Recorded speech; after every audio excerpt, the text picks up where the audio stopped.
And the bottom left playing Valder. We have Corpserule versus Zero also playing Valder. This is, of course, the new Headland to Deadland. I believe this is 1.8 is the code. Yep. So, Believe so. I really enjoy this map.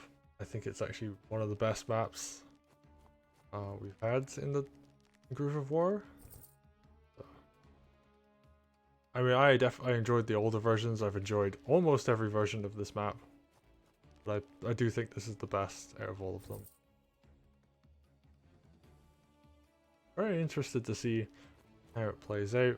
The Zero, this is a player 2 thing. They can build a mage there and then go for that village capture. Player 1. I was a bit curious about where he was gonna heal. He didn't heal up fully, so there's that, I guess. Yeah, so if you go for that, well, actually, because you go for the night follow-up, that mage is a big gold investment early on. But, well, there will be a bit weaker. Ooh.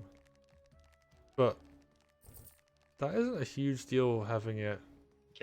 Gets Groove on turn 4. Yeah. Like a turn earlier than he would get it naturally.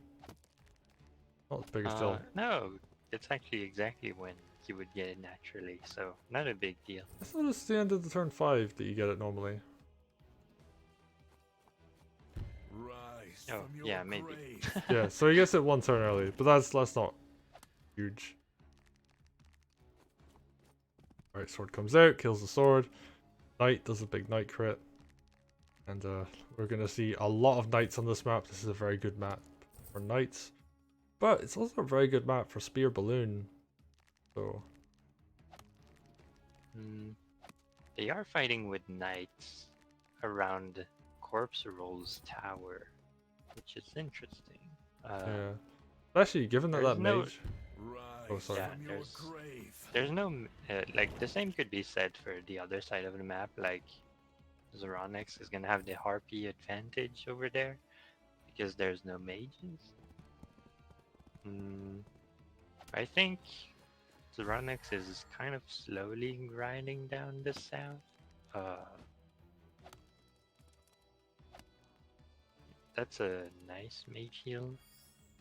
Yeah, Zero has a little bit of an econ lead right now. Putting a lot of pressure on the south, but lost a mage and didn't kill that knight for it. So we're seeing pretty good trades, I'd say. Ooh, gets to capture on that village. And yeah, just damages, like both of those knights are damaged. Opponent's side, he has 4 knights. Like Corpserule has 4 knights in the bottom right. And honestly, that's a really good composition to fight against Valder with. But he has kind of just let Valder sit next to his stronghold and build up an army. Yeah, he's gonna get another skeleton next turn. Yeah, he's just gonna keep getting those. So we're gonna have to see something come out of Corpserule here to try and pull this back. The knights definitely have to challenge Valder a bit.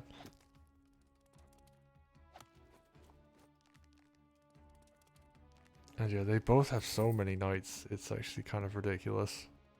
And this is actually really smart, doesn't hit the swords. It's like an obvious thing, right? Oh, well, I could just like kill the sword for free, but then there's a knight crit on your knight, so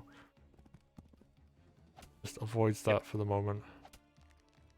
But I do believe Valder could kill the weakened knight here.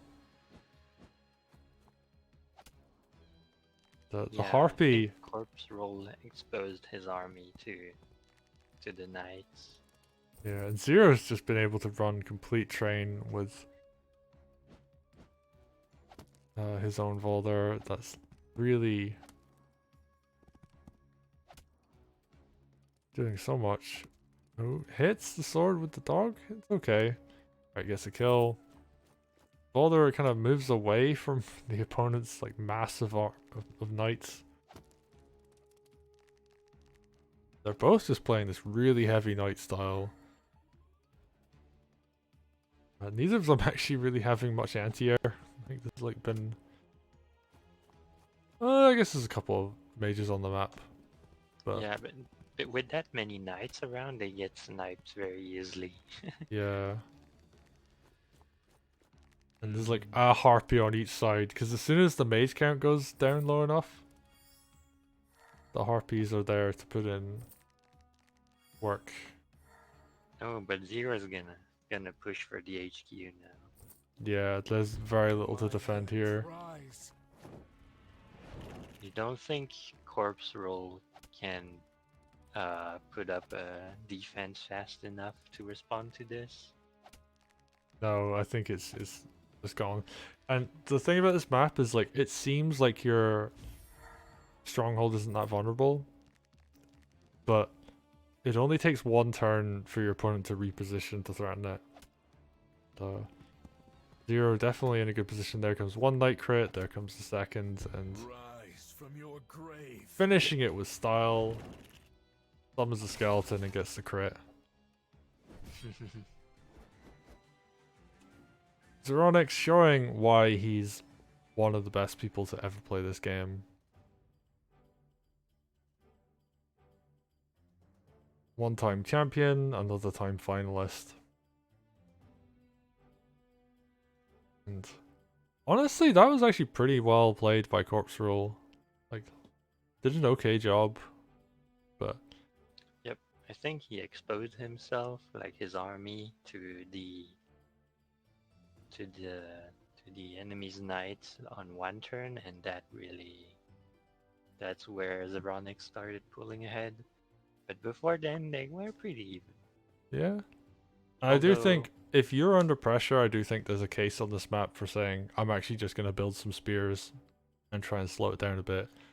Because when you're playing knight versus knight, if your opponent wins a fight, they kind of just snowball from there, and it's really difficult to fight that.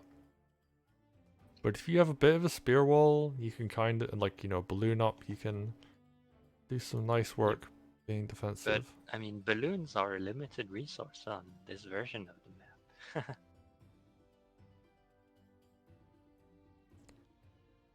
Yeah. So, like, spears are not a bad option, but I don't think they would have been great for Corpserule this game.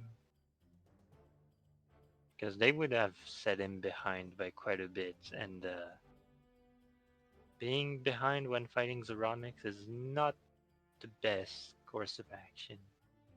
Yeah. And also, something to note is Zero is like probably the best, if not one of the best Valder players in the community. So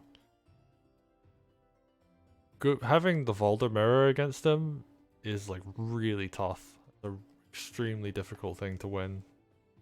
Just because he's so experienced playing Valder. Well, the Corpserule did have like quite a lot of Valder groups, so they didn't play it badly. That's true. I'm excited to see more from Corpserule. We've got a game 2 coming up, so it'll be fun. And I mean, I don't know what the total result is. I can guess, but if it is the case that they went to the lower bracket, and we're going to find out, then I'm excited to see how well they do there, because they definitely played that one quite well.